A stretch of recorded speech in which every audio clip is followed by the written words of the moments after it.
É uma alegria estar aqui novamente, irmão. Peço que você se assente, tome seu lugar.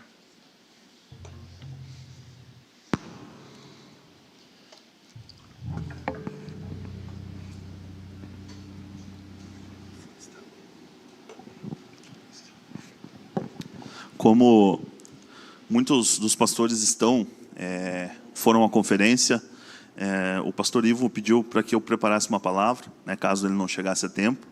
E fomos nos conversando, e ele pediu para que eu ministrasse uma palavra dos irmãos, trazesse alguma coisa que viesse ao meu coração, para trabalhar, para a gente poder pensar, crescer espiritualmente, fazer valer a pena a nossa posição em Cristo. Porque nós sabemos que não é só vir, nós sabemos que nós temos um compromisso com Deus. Nós temos que fazer valer tudo que nós conquistamos através de Cristo. Cristo conquistou tudo por nós, Ele deu a vida por nós. Então nada mais justo que nos alegrarmos aqui com os irmãos, nos fazendo presente neste culto. Amém? Eu estava meditando, eu tinha uma palavra no meu coração, e eu quero compartilhar com os irmãos uma história já conhecida. Provavelmente você já deve ter lido, escutado pregações, visto desenhos, filmes. É uma história muito bonita, ela é cheia de princípios, é cheio de reviravoltas, onde a presença de Deus está a todo momento. Hoje nós vamos falar um pouco da história de José, o famoso José do Egito. E o nome dessa palavra, dessa pregação, o título que eu trouxe dessa mensagem, se chama Post-Scriptum. Em latim, post-scriptum, que significa, uma tradução livre, pós-escrito, ou aquilo que escreve depois, que se acrescenta depois do que está escrito. O famoso PS, provavelmente você conhece, através de que o pessoal fazia cartas antigamente, fazia toda a carta, e para não começar, depois que ele esqueceu alguma coisa, ele colocava um PS embaixo, eu esqueci tal coisa, então vou complementar aqui embaixo. Então, é o significado dessa palavra, que está em latim, post-scriptum. E eu quero trazer, porque quando a gente lê a história de José, nós entendemos que tem um ponto em que está tudo bem. Daqui a pouco acontece alguma coisa que tem uma reviravolta. Depois fica tudo bem. Então nós vamos analisar cada ponto que eu tirei aqui, para que a gente possa crescer e entender um pouco mais o poder de Deus atuando desde o princípio até o fim. Amém? E eu quero começar dizendo que todos nós temos uma história. Eu, você, todo mundo tem uma história. O que determina o sucesso dessa história? Riqueza, prosperidade, fama, bens, O que determina o sucesso de uma história? Para confessar a você, irmão, que o sucesso é se você está com Deus. Se você conquistou tudo sem Deus, não é sucesso. Porque o sucesso em si, a gente sabe que a força que a gente tem vem de Deus. A gente não consegue ter nenhuma coisa se não for pela vontade de Deus. Então nós concordamos, nós somos gratos que tudo que nós temos, que conquistamos, veio por intermédio de Deus. Amém? Os pontos que eu trouxe, os post-scriptum, cada título começa com P e S. Então eu usei um trocadilho também, para começar assim, escrevendo a linha final. E eu queria começar lendo Gênesis, capítulo 37, do versículo 2 ao 11, que diz assim, talvez a versão seja um pouco diferente, mas não tem problema. Esta é a história de Jacó. Tendo José 17 anos, apacentava os rebanhos com seus irmãos, sendo ainda jovem. Acompanhava os filhos de Bila e os filhos de Zilpa, mulheres de seu pai, e trazia as más notícias deles a seu pai. Ou seja, José aqui, ele ia apacentar com os irmãos, mas ele fazia a coisa certa. E essas más notícias que eles traziam era, não vamos dizer dedurando, mas ele compartilhava com o pai tudo aquilo que os irmãos faziam de errado.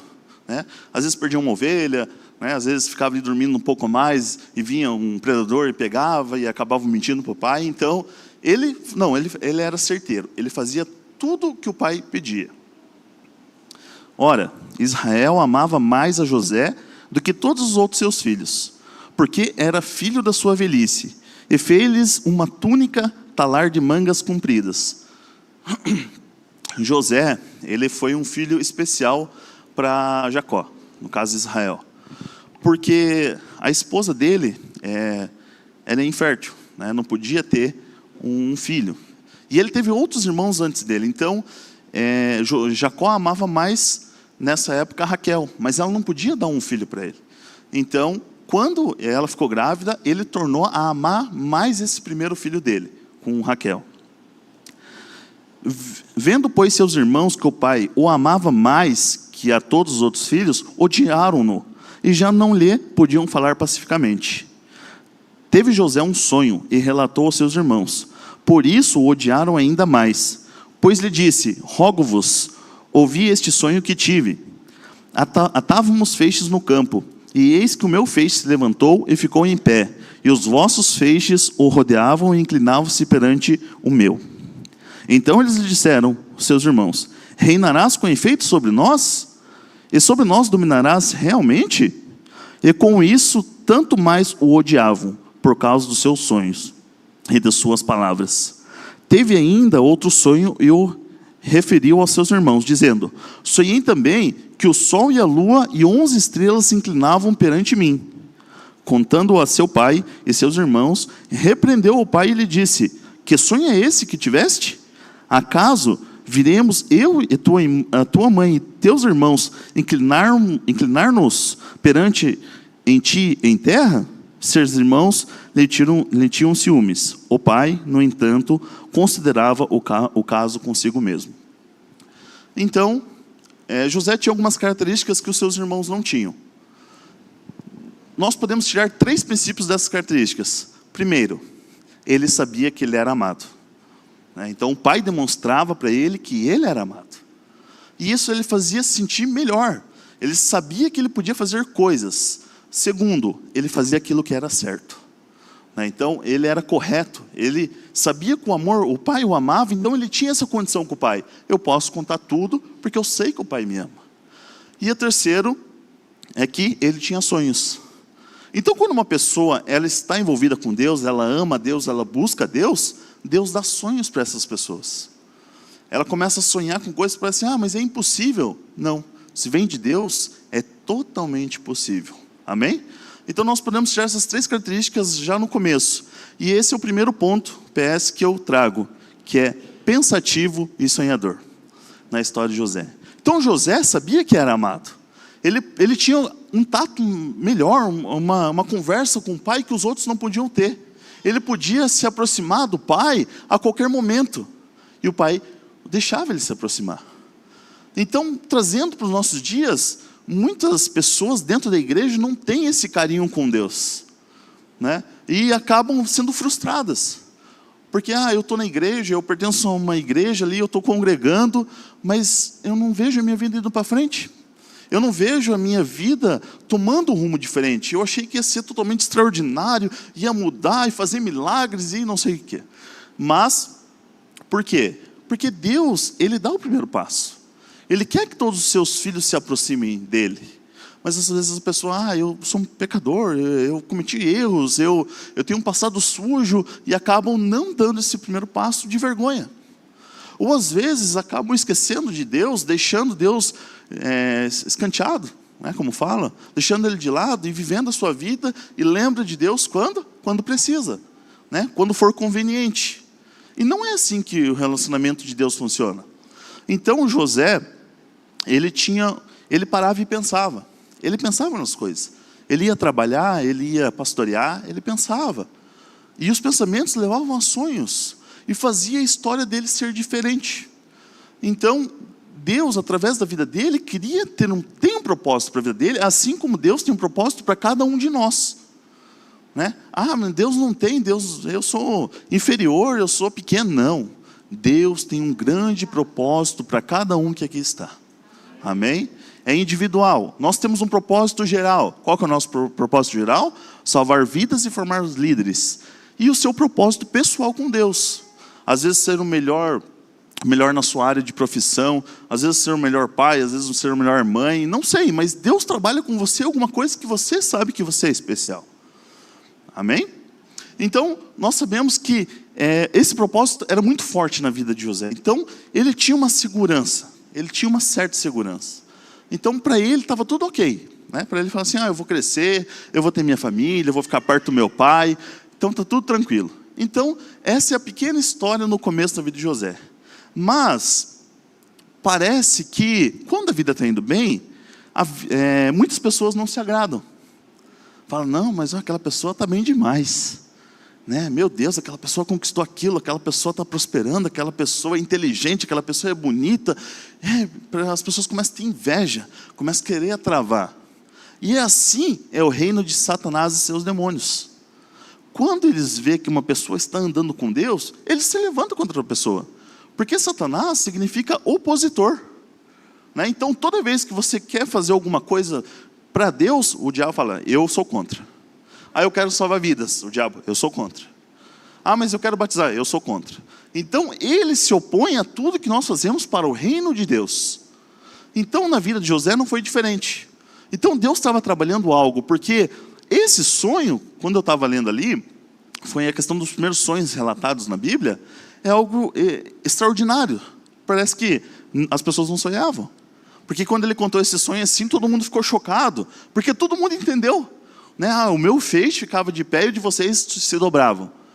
Aí fala, meu Deus, então quer dizer que a gente vai se prostrar diante de você? Então todo mundo já já entendeu o sonho. E Satanás, ouvindo isso, falou, opa, então esse cara tem um propósito. Eu sou contra. Aí vem um PS, o diabo ele vai querer colocar ali, Deus tinha a história de José, e Deus falou, não, eu vou colocar uma história diferente aqui. Eu quero colocar ruína, eu quero colocar desgraça, eu quero colocar alguma coisa aqui, para que ele não tenha sucesso. E chegamos no segundo ponto, que eu coloquei como perseguidores e sorrateiros. Eu queria ler com os irmãos, ainda no capítulo 37, o verso 14 ao 20, que diz assim, disse-lhe a Israel, vai agora e vê se vão bem teus irmãos e o rebanho, e traze-me notícias. Assim enviou do vale de Hebrom, e ele foi a Siquém. E um homem encontrou a José que andava errante pelo campo, e lhe perguntou, que procuras? Respondeu, procuro meus irmãos, dize-me onde apacentam eles e o rebanho. Disse-lhe o homem, foram-se daqui, pois ouvi dizer, vamos a Dotã. Então seguiu José atrás dos irmãos e os achou em Dotã. De longe ouviram, e antes que ele chegasse, conspiraram contra ele para o matar. E diziam um ao outro, vem lá o tal sonhador. Vinde, pois, agora, matemo-lo e lancemo-lo numa dessas cisternas e diremos, um animal selvagem o comeu, e vejamos o que lhe darão os sonhos. Então, essa foi a oportunidade perfeita. No coração deles existia muito ódio, muito rancor. Porque ele sabia que ele era o mais amado, que ele fazia a coisa certa, e que ele conhecia o amor. Ele era amado do Pai, tinha os sonhos. Então, eles vendo a oportunidade de ele estar distante do Pai, né, fisicamente, eles falam, vamos matá-lo. Né? A gente acaba com o nosso problema. Essa raiva vai passar da gente. Então, Satanás ele foi dando corda para eles, para que eles realmente concluíssem. Mas ali Deus levantou um dos irmãos dele, né, um anjo, Rubem, e falou, não, vamos matá-lo. E quando ele chegou, José chegou perto, eles pegaram, rasgaram a túnica, né, pegaram, jogaram ele num poço, porque um dos irmãos não deixou matar. Falou assim, é melhor, vamos vender, porque é melhor do que matar e ter o sangue dele em nossas mãos. E foi o que fizeram. Então o diabo se levantou e falou assim, pronto, acabei com o propósito de Deus na vida deste homem. Né? Não vai salvar ninguém, né? Tem as 12 tribos, aí agora vai ser 11 tribos, então está tudo certo. Só que eu fico imaginando José naquela situação. Né? Eu não sei dizer como que era o relacionamento dele, como que ele se tratava com os irmãos. A Bíblia diz que os irmãos o odiavam, não falavam pacificamente com ele. Então, ele deve ter sido muito traído, porque ele ficou lá no poço pensando, né, largado, ferido, e daí tiraram ele, venderam, e agora ele está indo embora, sem poder voltar, sem poder fazer nada. A vida dele parece que acabou. Fala assim, foi destruído, acabou o propósito, minha história acabou, agora eu não sei. Não sei, eu acho que Deus me abandonou. Mas José, ele entendia o propósito de Deus. Então ele falou assim, puxa, se isso está acontecendo comigo, é permissão de Deus? Eu não consigo me livrar disso, então eu vou crer que é propósito de Deus. Amém? Chegamos num terceiro ponto, que nós podemos chamar de próspero e servidor. Esse PS. Então, quando José, ele pegou e foi levado, ele chegou no Egito, e ele sendo um rapaz formoso, ele foi vendido para um oficial do rei, Potifar, para que ele trabalhasse na casa dele. E ele começou a desenvolver. Daí ele falou assim, puxa, a minha hora perto do meu pai acabou. Agora Deus me colocou numa outra posição. Agora eu sou escravo, eu não sou mais filho. Nós temos que entender que muitas pessoas entram na igreja e têm essa mentalidade de escravo. Eu tenho que ir para a igreja para conquistar alguma coisa. Eu tenho que ir para o grupo familiar para mim ter alguma coisa. E começa a fazer uma barganha. Nós já aprendemos várias vezes, através de palavras abençoadas, de homens abençoados, de pastores abençoados, que Deus não trabalha com barganha. Não é o meu jejum que vai fazer eu conquistar tal coisa. Não é o meu dízimo que vai fazer conquistar uma coisa. Por que eu jejuo? Por que eu venho à igreja? Por que eu dou o meu dízimo, a minha oferta? Porque eu sou grato. Eu sou grato. É por isso que me leva a fazer tais atitudes. Outra coisa que caminha junto com a gratidão se chama generosidade. São duas coisas que andam entrelaçadas. Se uma pessoa é grata, ela é generosa. E se ela é generosa, ela é grata. Não tem como desvencilhar, não tem como soltar as duas. Então, a próxima vez, irmão, que você estiver prestando um favor, ajudando alguém, dando seu dízimo, sua oferta, vindo, participando do grupo familiar, lembre, é por gratidão. Sempre vai ser gratidão. Por quê? Porque um dia, a gente não era nem digno de olhar para os céus e falar com Deus. Mas graças a Jesus que morreu, foi espancado, humilhado, foi rasgado, foi triturado, por Ele, pela gratidão por o que Ele fez, eu tenho acesso ao nosso Pai. Amém? Eu, você. Então não deixe a culpa te acusar. Não deixe o diabo te acusar, falando, você não merece. Não, você merece. Mas eu fiz tal coisa. Não importa. O passado fica no passado. Muitas pessoas, elas não avançam porque elas ficam remoendo o passado. Mas tal pessoa fez tal coisa. Não, meu irmão, passado. Os irmãos que participaram aqui, acho que não tem nenhum visitante, mas aqueles que estão fazendo integração, tem a aula sobre perdão. O que é o perdão? O perdão é quando você toma uma atitude e declara, eu perdoo tal pessoa. Perdão não é um sentimento, perdão é uma decisão. Eu creio que José, em algum momento, falou assim, puxa vida, o que eu faço? Eu vou ter que perdoar meus irmãos. Porque eu não sei se isso é o propósito de Deus, então eles não têm culpa nisso. Eu sei que eles me fizeram mal, mas eu perdoo eles. A partir do momento que ele perdoou os irmãos, a vida dele começou a ir para frente. Ele foi retirado desse poço, agora ele está trabalhando como escravo. Então Deus ainda tem alguma coisa para trabalhar com ele. Porque ele ainda não é um homem livre, ele é um escravo. Então Deus está trabalhando um processo, porque o nosso Deus é um Deus de processo. Tem gente que fala assim, nossa, hoje eu orei 10 horas, o negócio vai acontecer amanhã. Glória, aleluia. Não é assim. Tem milagre? Tem milagre, tem coisa que nem Jesus mostrou que é possível. Chegou diante de um morto, ressuscita, levante, volte à vida, e acontecia. Então existe milagres, mas nós sabemos que existe um processo de Deus. E quando que esse processo, quando essas coisas vão começar a acontecer nas nossas vidas? Quando eu começar a declarar. Eu tenho que começar a declarar, porque a fé é a prática. A nossa fé, ela aumenta quando a gente começa a declarar.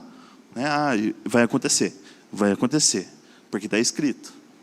Jesus se fez próprio para que eu fosse rico. Amém. Vai acontecer.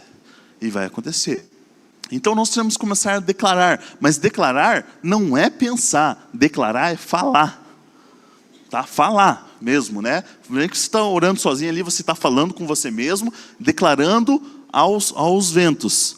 Então, nós temos que entender que as coisas, elas têm um ponto fundamental na palavra de Deus.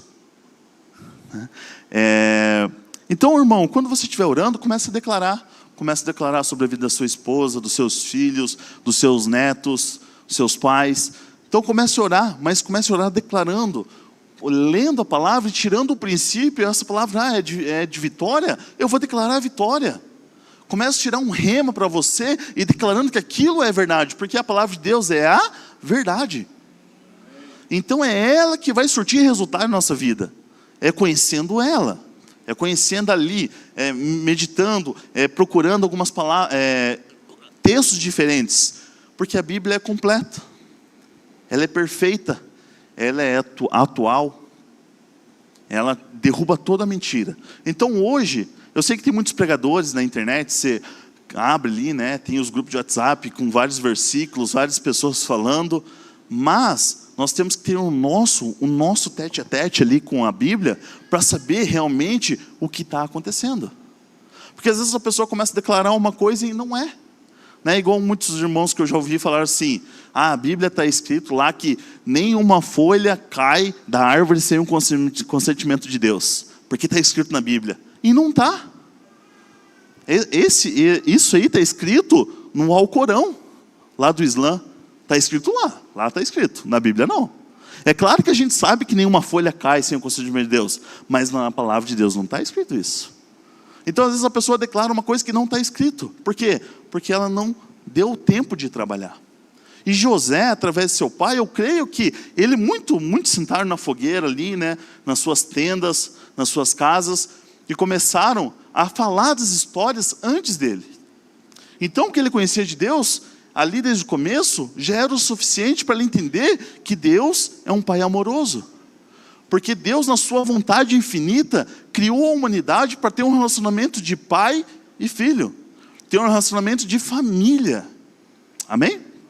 Então, ele estava ali, né, trabalhando agora, ele foi colocado para trabalhar a serviço de Potifar. E Deus era com ele. Né? Eu peço porque a irmã, posso colocar lá Gênesis 39, do versículo 1 ao 6. Diz assim: José foi levado ao Egito e Potifar, oficial de Faraó, comandante da guarda egípcio, comprou dos ismaelitas que o tinham levado para lá. O Senhor era com José, que veio a ser homem próspero e estava na casa do seu senhor egípcio. Vendo Potifar que o Senhor era com ele e que tudo que ele fazia, o Senhor prosperava em suas mãos. Logrou José mercê perante ele, a quem servia, e pôs por mordomo de sua casa, e passou as mãos tudo o que tinha. E desde que o fizera mordomo de sua casa, e sobre tudo que tinha, o Senhor o abençoou a casa do egípcio por amor a José. A bênção do Senhor estava sobre tudo o que tinha, tanto em casa como no campo. Potifar tudo o que tinha confiou às mãos de José, de maneira que, tendo-o por mordomo, de nada sabia, além do pão com quem se alimentava. José era formoso de porte e de aparência. Então, o que nós podemos entender? Quando José entendeu que a situação dele mudou, ele já não era mais, não estava no buraco, numa cova, e agora ele era escravo, ele começou a servir. Mas não servir uma pessoa, mas servir ao Senhor na vida daquela pessoa. Ele entendia que se ele fizesse, ele estaria honrando a Deus. E nós temos que pegar isso como exemplo, porque nós temos que honrar onde nós estamos. Seja numa empresa, seja em casa, seja na escola, não sei onde o irmão trabalha, mas nós temos que servir as pessoas como se nós estivéssemos servindo o nosso Pai. Amém? Esse é um princípio muito forte. Porque nós sabemos que, através da onde nós estamos trabalhando, Deus abriu um canal de bênção. A fonte é Deus.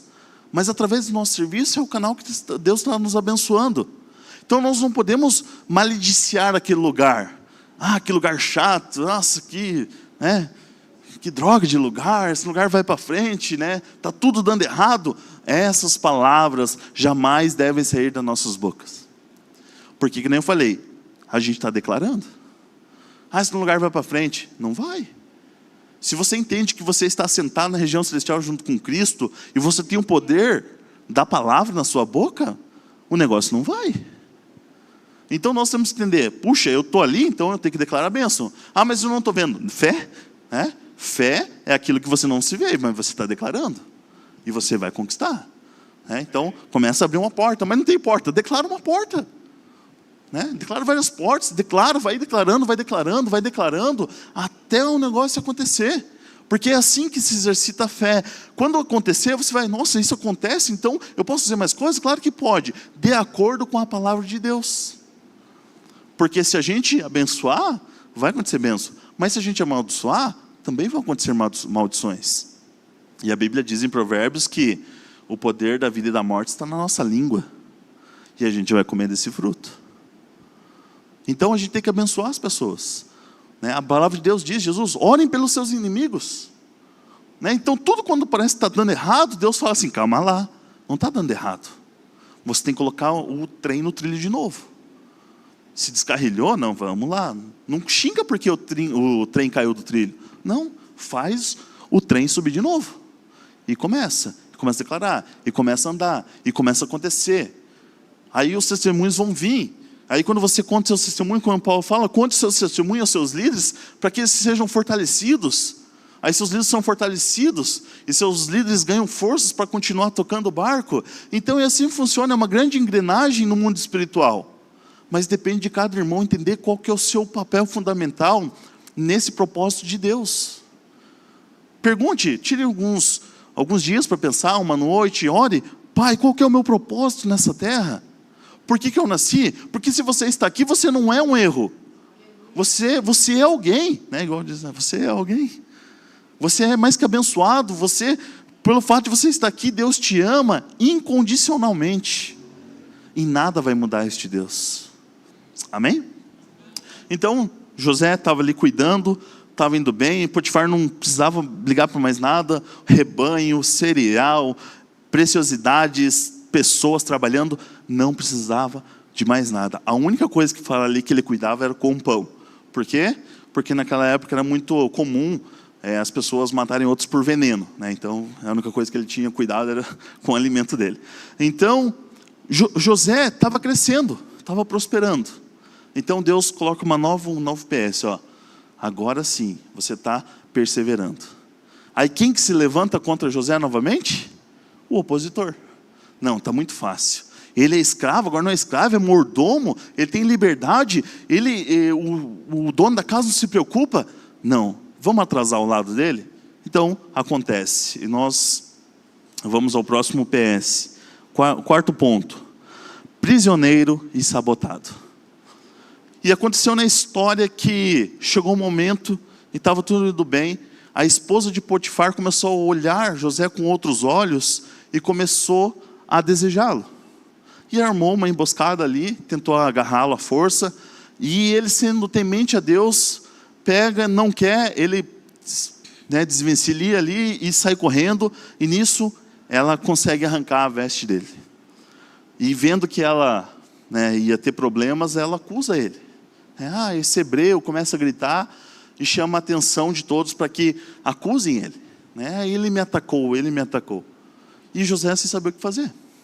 E quando Potifar descobre isso, eu peço que a irmã coloque ali, por favor, Gênesis 39, do 11 ao 20.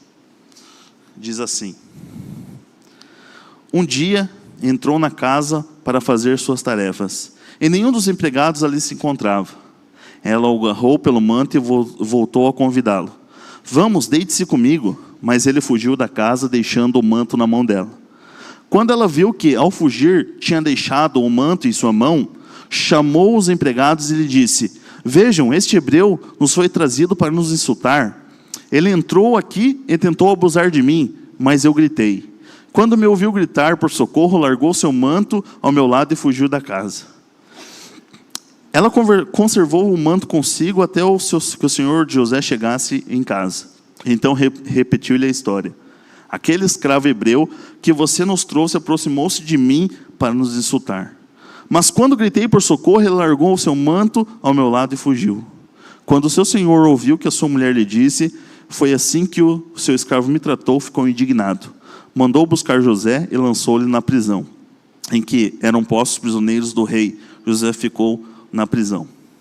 E pela segunda vez, José foi traído.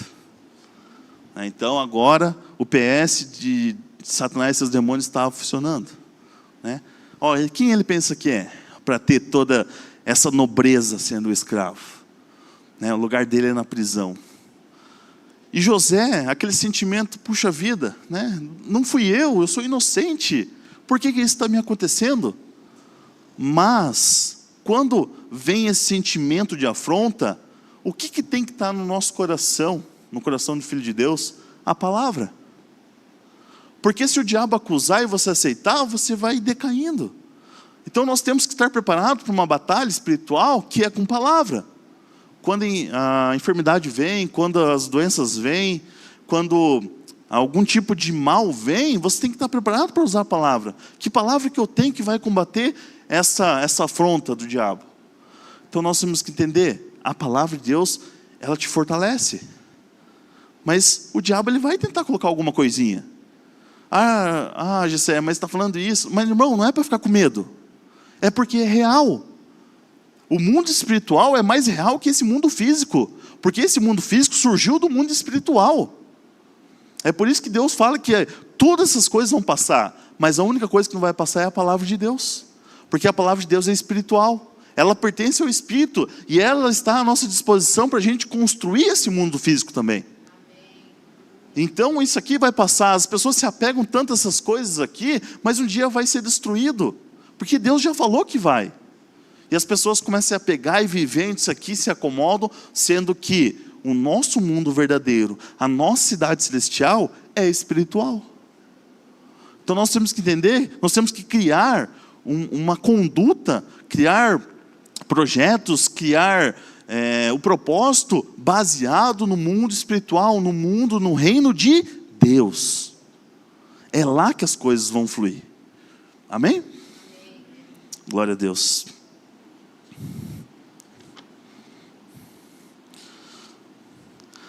Na mente de José, devia estar acontecendo alguma coisa assim, puxa vida, um homem mata uma pessoa, ele vai preso. Ele pode ficar até inconformado por ter sido preso. Vai ser um aprendizado de Deus para que a gente cresça. E a gente consiga sobressair daquilo para que aquilo não derrube mais a gente. Então, José está lá, começa a pensar, começa a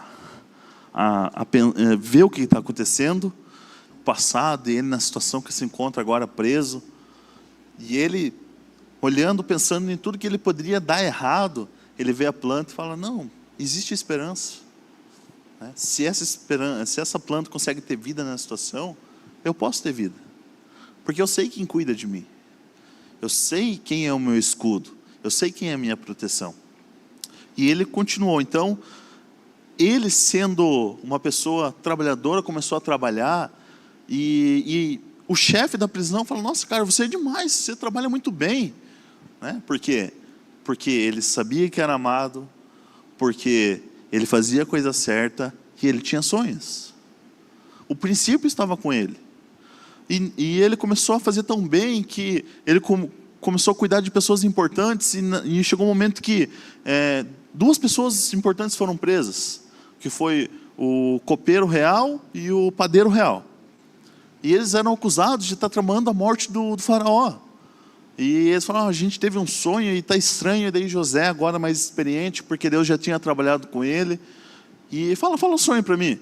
Aí eles contam, eu tive um sonho onde 3 videiras enchiam de suco de uva, e eu exprimia e entregava para o rei. E ele falou, quer dizer que daqui a 3 dias você vai ser reerguido da sua posição. Aí o padeiro, eu tive um sonho, 3 cestos enchiam de pães e especiarias, e vinham aves e comiam todo o pão. Aí ele fala, ó, sinto muito, mas daqui a 3 dias você vai morrer. E foi o que aconteceu. E quando o copeiro foi restabelecido, ele falou, lembre-se de mim. Só que o copeiro não se lembrou. E passou 2 anos ele ainda trabalhando. Então ele falou assim, puxa, minha esperança está agora, mas passou. Por quê? Porque Deus tinha ainda um tempo a trabalhar. Amém?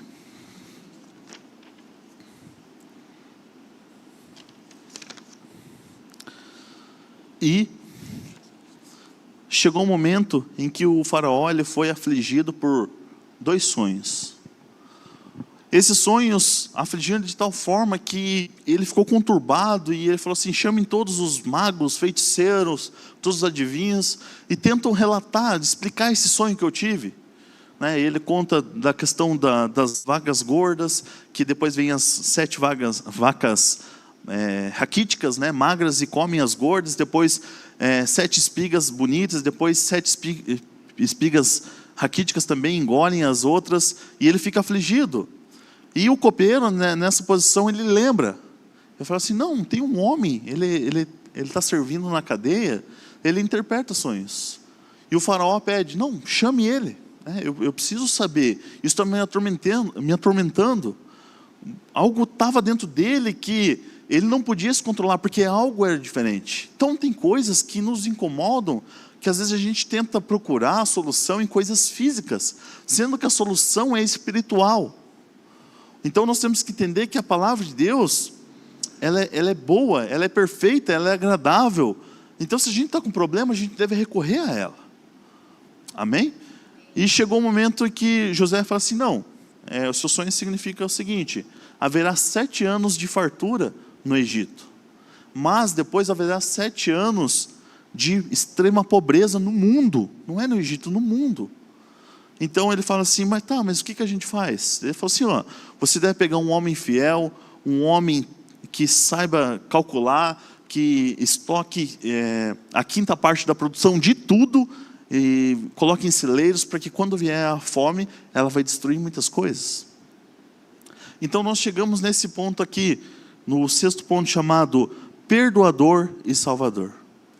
Então o faraó, ele chegou e concordou, isso foi agradável, e falou assim, não, você é o cara perfeito para isso.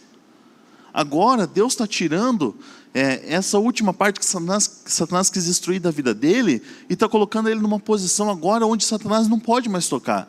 Porque Satanás se levanta até um ponto, mas o poder de Deus é infinito, é insuperável, é imenso. Não tem como Satanás ir contra. Ele se opõe, mas chega uma posição que a justiça de Deus, que é Jesus, dá um basta. É por isso que a fé cristã tem uma coisa chamada perseverança. Não é só porque acontecem coisas ruins que a gente abandona tudo. Eu creio que o irmão conheça alguém que já desistiu, fala assim, essa vida de crente não é para mim. Não acontece nada.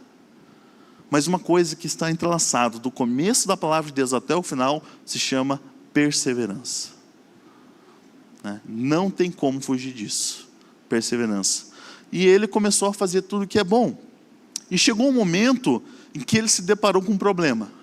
Passado 2 anos, quando a fome chegou, José já tinha saído da família dele há 22 anos atrás.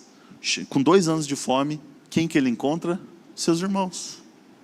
E isso mexeu com ele de uma certa forma que ele desestruturou ele. Ele estava preparado para muitas coisas, mas não para essa. Aí acho que o irmão conhece a história, ele teve um tempo, ele armou um esqueminha ali para chamar a atenção dos irmãos, falando que eles eram espiões e tudo mais. Mas o que eu quero trazer para essa realidade? Que quando os irmãos eles chegaram, ele poderia fazer qualquer coisa, porque ele era o 2º maior no Egito. Ele só estava abaixo do faraó. Ele poderia prendê-los, matá-los, torturá-los, ignorá-los, deixar eles passar fome. Mas não, porque ele sabia que era amado. E o amor, ele leva você a esquecer o que fizeram de mal para você. Porque as pessoas pensam que o ódio, ele é o contrário do amor, e não é. O que é o contrário do amor se chama egoísmo. Egoísmo é o contrário do amor ali. Porque se você é egoísta, você não ama. O ódio é um sentimento que surge da raiva. Então, ele não deixou o egoísmo destruir a família dele. Ele falou, não, vamos resolver isso aqui. Ele se revelou. E o que nós entendemos? Que essa figura de José relembra a figura de Jesus. Porque Jesus foi traído, Jesus foi pregado, Jesus foi colocado nas mais profundezas, no poço mais profundo que existe. Ele teve que ir ao inferno por nossa causa. É igual José. Ele imitou a história de uma forma espiritual. E é isso que Deus quer trazer aqui. Que Jesus é o ponto central da nossa fé cristã. Não existe nada, nem no começo que eu falei, a gente não consegue fazer nada sem Jesus. Jesus é o ponto central. Eu queria encerrar, queria chamar os irmãos do louvor já.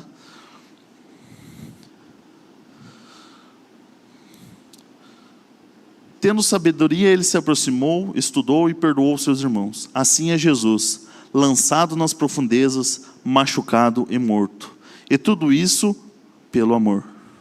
Quem escreve abaixo da última palavra é somente Deus. E pode ter certeza que será o amor dele. Então, a sua história, quem vai escrever o último PS, a última observação, vai ser Deus. E eu quero declarar na sua vida, meu irmão, que a sua história não terminou. Que a sua história, por mais difícil, mais conturbada, mais indecisa, mais estranha que pareça, é só um tempo. Esse tempo vai terminar e Deus vai colocar um PS bem magnífico lá, para que você possa testemunhar como Deus é perfeito, como você é amado, como você é importante para Deus, você, sua família, seus pais, seus filhos. Amém? Então eu declaro uma mudança, porque você às vezes não vê o fim de alguma coisa ruim, mas eu declaro, você verá. Comece a declarar também na sua casa, no momento que você estiver sozinho, declare que você verá escrito as palavras de Deus, te declarando vitorioso sobre qualquer situação. Amém? Eu peço que o irmão fique de pé, por gentileza. E nesse momento, como José tomou essa atitude de perdoar seus irmãos e salvar a sua família, Jesus é assim, a pessoa que perdoa e a pessoa que salva. E eu queria saber se existe no nosso meio alguém que queira receber esse Jesus, esse nosso Senhor, como Salvador. Se tiver alguém, faz um sinalzinho assim, tá? Para que a gente possa orar com você e declarar. Alguém? Amém. Não estou vendo se tem alguém, então... Amém? E também eu quero estender esse convite, se tiver algum irmão que esteja longe e queira reconciliar com Deus, esse Deus maravilhoso que mostrou que Ele vence no final, e Ele quer cuidar de você. Se tiver algum irmão distante que queira reconciliar, também se quiser fazer um sinalzinho assim. Amém? Alguém? Não? Acho que então. Amém. Todos estão salvos na graça de Deus. Amém? Então eu peço que você feche seus olhos, vamos orar e agradecer a Deus. Pai Celestial, Pai Soberano, obrigado por esta palavra, Pai, que nos transforma, nos alimenta, nos protege, cuida, Pai, que faz a gente perseverar dia após dia, Pai, esperando até o seu retorno, Senhor Jesus. Pai, obrigado por este corpo, Pai, que está funcionando, Senhor, por estar abençoando vidas e formando líderes. Pai, eu quero declarar sobre a vida dos irmãos que aqui estão, Pai, das crianças, Pai, dos jovens, declarar, Pai, uma semana extraordinária, Pai, o céu aberto sobre a vida da casa de cada irmão, do emprego, Pai, aonde ele estiver, declarar, Pai, que o Senhor estará mudando a história, Pai, trazendo, Pai, esse testemunho, Pai, para que eles possam compartilhar, Pai, trazer novas almas a este lugar, para que o Senhor possa, Pai, fazer esta festa, Pai, de salvação. Pai, nós queremos te agradecer pela oportunidade, Pai, dessa palavra nos alimentar, Pai, nos dar energia para combater este mundo que jaz do maligno. Pai, nós sabemos, Pai, que parece que o mundo está desmoronando, porque está, mas nós sabemos, Pai, que em Ti nós somos, Pai, mais que vencedores. Nós sabemos que em Ti, Pai, nós somos amados. Obrigado, Senhor Jesus, pelo seu eterno sacrifício. Obrigado por ter morrido, obrigado por ter ressuscitado. Pai, nós sabemos, Pai, que o mais precioso que o Senhor deixou, o Espírito Santo, está conosco hoje, amanhã, a semana inteira. Pai, nós te damos liberdade, Senhor, para que o Senhor converse conosco, Pai, nos alimente, Pai, converse o nosso espírito, Pai, nos revele, Pai, os seus sonhos, Pai, que o Senhor, Pai, nos revele a forma de fazer o que é correto, o que é certo.